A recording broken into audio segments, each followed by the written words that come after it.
A tutorial namu na yau za mu yi bayani ne akan yadda ake gano primary alcohol, secondary alcohol da kuma tertiary alcohol.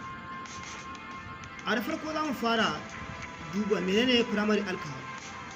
Misalin da za mu ɗauka wajen gano primary alcohol shine muka ɗauki misalin wannan structure, ma'ana propanol.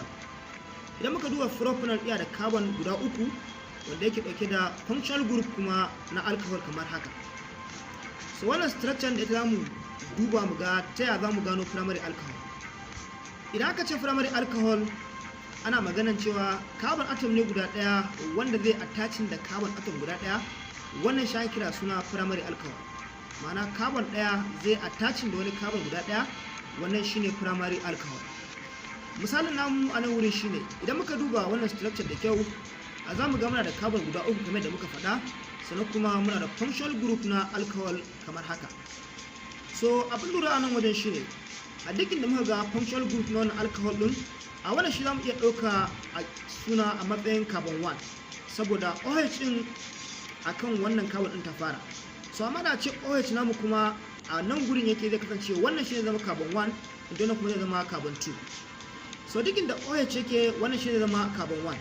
So wannan carbon atom namu guda ɗaya da muka duba, a bayansa ta gabansa ya attaching da functional group na alcohol, ta bayansa kuma ya attaching da carbon atom guda ɗaya. So da muka duba nan mun ce daga bayanin primary alcohol shine carbon atom guda ɗaya zai haɗu da wani carbon atom guda ɗaya. A jikin carbon ɗin guda ɗayan da OH yake a jikinsa kuma za a samu wani carbon atom guda ɗaya, shine zai kasance primary alcohol. Shi idan muka duba wannan carbon ɗin guda ɗaya, a ta gabansa muna da functional group na alcohol wanda shi ba carbon bane. Idan muka duba ta bayansa kuma ya yi attaching da carbon atom guda ɗaya, wannan shi kira suna primary alcohol. Carbon atom guda ɗaya ya haɗu da wani carbon atom guda ɗaya, wannan shine primary alcohol, wanda kuma a the same carbon ɗin aka samu carbon atom ɗin guda ɗaya, wanda saman sa zamu ga hydrogen ne, ƙasa hydrogen ne, ta gabansa kuma functional group ne na alcohol, wanda kuma ta bayansa kuma da carbon atom ne guda ɗaya, wannan shi ake kira suna primary alcohol. A kamar haka, wanda yawanci kuma akan iya sa haka 1 sai a yi digiri haka, wannan shi ake kira suna primary alcohol. Misalin mu na gaba da za mu ɗauka shine wannan structure, ma'ana butanol. Idan muka nan barin kamar haka, so wannan shi ake kira suna butanol. So daga wannan butanol din shi kuma ta yaya za mu iya gane wannan wani structure ne, primary alcohol ne ko secondary ne ko kuma tertiary alcohol ne. A kamar da muka yi bayani daga farko kan cewa a duk inda OH yake, to a wannan carbon din za a duba ga carbon nawa ne ya haɗu da shi. Duk inda wannan OH group din yake, to carbon din da ya attaching da OH group shi za a duba ga carbon nawa ne a jikinsa, sannan za a iya gane wannan wani alcohol ne, primary ne ko kuma secondary ko kuma tertiary. Idan muka duba a nan gurin shi ma wannan carbon din, tunda akwai OH group a kansa, za mu ga ta gabansa yana da hydrogen ne, ta kasansa kuma yana da hydrogen, samansa kuma functional group ne na alcohol ma'ana OH, wanda ta bayansa kuma sai attaching da wani carbon atom guda ɗaya. Kar mu ga nan gurin an sa 2, wannan 2 din muna indicating wani number of carbon ne, wannan shine carbon 1, carbon 2, wannan kuma carbon 3, wancan kuma carbon 4. Ba wai yana indicating wannan 2 da muka sa shine wai carbon guda biyu ba, a'a wannan shine number 1, wannan zai zama shine number 2. Sai muka duba a wannan carbon din da OH take kansa, a zamu ga shi ma yayi attaching da carbon atom guda ɗaya a bayansa kamar haka. So haka wannan structure ma zamu kira ta da suna primary alcohol. A kamar haka, primary alcohol, wanda ake symbol ɗinsa shine wannan primary alcohol. A misalinmu na gaba shine wannan. A nan kuma za mu nemi secondary alcohol ne. So ta za mu nemi secondary alcohol ko kuma menene secondary alcohol? Idan aka ce secondary alcohol ana maganar cewa one carbon atom ne guda ɗaya wanda zai attaching da carbon atom guda biyu, ma'ana carbon ne guda ɗaya zai haɗu da carbon guda biyu. Idan muka duba wannan structure ta propan-2-ol, idan muka duba wannan structure za mu ga a nan gurin mun ce abin lura shine a inda functional group na alcohol yake wannan OH din, wannan shine za mu rika amfani da shine carbon namu, ma'ana shine za mu ɗauke shi a matsayin carbon atom namu number 1. So da muka duba nan gurin shine wannan carbon atom ne guda ɗaya, wanda kuma ya yi attaching da carbon a gabansa da kuma carbon a bayansa. Daga bayanin secondary alcohol mun ce secondary alcohol a carbon atom ne guda ɗaya wanda zai haɗu da carbon atom guda biyu, wannan shi kira suna secondary alcohol.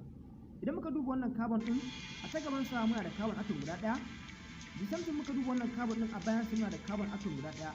To da haka wannan carbon atom guda ɗaya ya yi attaching da carbon atom guda biyu, wannan shi kira suna secondary alcohol. Secondary alcohol kamar haka, wanda symbol nasa za mu ga ana sa 2 sai a sa degree a sama. Wannan shine secondary alcohol. A misalin mu na gaba shine wannan. A misalin mu na gaba da muka faɗa shine wannan. Idan muka duba wannan structure za mu ga yana da carbon guda 4 da kuma OH. Wannan structure ake kira suna butan 2-ol. So a butan 2-ol ta za mu iya gano secondary alcohol. A kamar da muka faɗa da farko in ba a manta ba, mun ce shi secondary alcohol carbon atom ne guda ɗaya wanda yake haɗuwa da carbon atom guda biyu a jikin wannan carbon ɗin. Abin lura mun ce a duk inda muka ga wannan OH ɗin shi za mu ɗauka matsayin carbon 1, ma'ana wannan shine carbon namu, wanda a gabansa muka zuwa muna da carbon guda ɗaya, wanda a bayansa ma kuma akwai wani carbon guda ɗaya.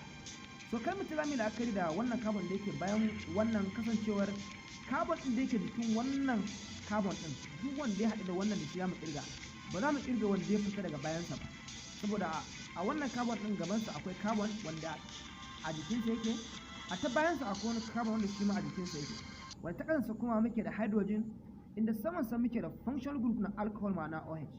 So da haka wannan structure ita ma za mu kira ta da suna secondary alcohol.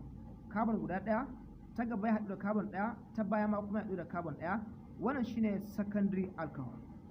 A kamar haka, kamar yadda muka ce symbol nasa a shine za mu ga 2 degree haka. Wannan shine secondary alcohol. Misalinmu na gaba shine wannan. So da wannan structure kuma za mu nemi tertiary alcohol. So ta yaya za mu gane tertiary alcohol? A shi ma aka ce tertiary alcohol ana maganan cewa carbon atom ne guda ɗaya wanda zai haɗu da carbon daban-daban guda uku. Carbon guda ɗaya wanda zai haɗu da carbon daban-daban guda uku. Idan muka duba amfanin wannan OH ɗin shine yake indicating mai functional group ne na alcohol. Idan muka duba wannan shine carbon 1 ɗinmu, kasancewa shine ya haɗu da OH group ɗinmu, wanda a cikin wannan carbon ɗin kuma mun samu carbon guda ɗaya a samansa, a gefen sama da carbon guda ɗaya, da ƙasan sama kuma muna da carbon guda ɗaya.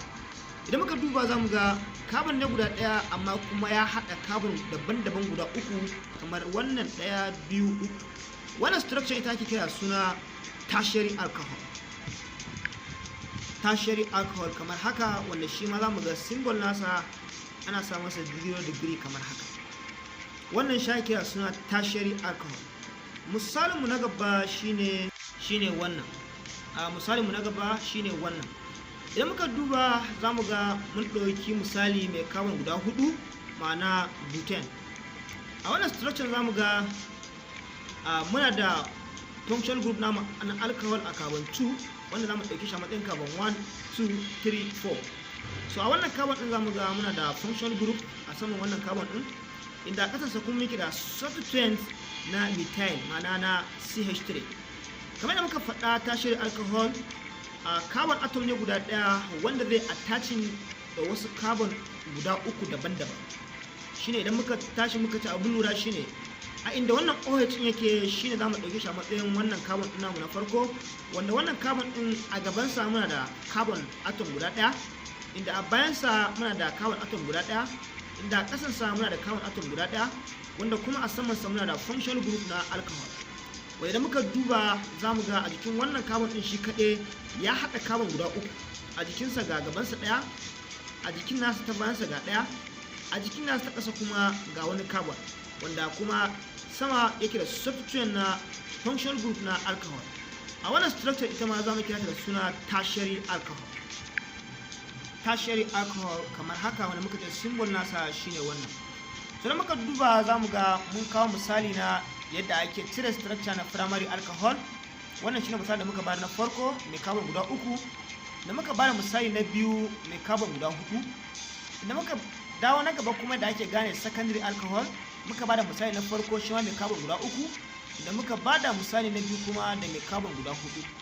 sannan da muka ƙara kuma bayani yadda ake nemo tertiary alcohol da muka bada misali da wannan mai carbon guda ɗaya wanda ya bamu tertiary alcohol, inda kuma muka sake bada misali na biyu da mai carbon guda 4 shi ma kuma ya bamu tertiary alcohol. So duka na muka kawo ƙarshen tutorials namu. Kar ku manta kuna tare da channel din yusuf.b, ku danna mana alamar subscribe kana ku taba mana alamar ƙararrawa domin samun sabon tutorials namu a kowane lokaci.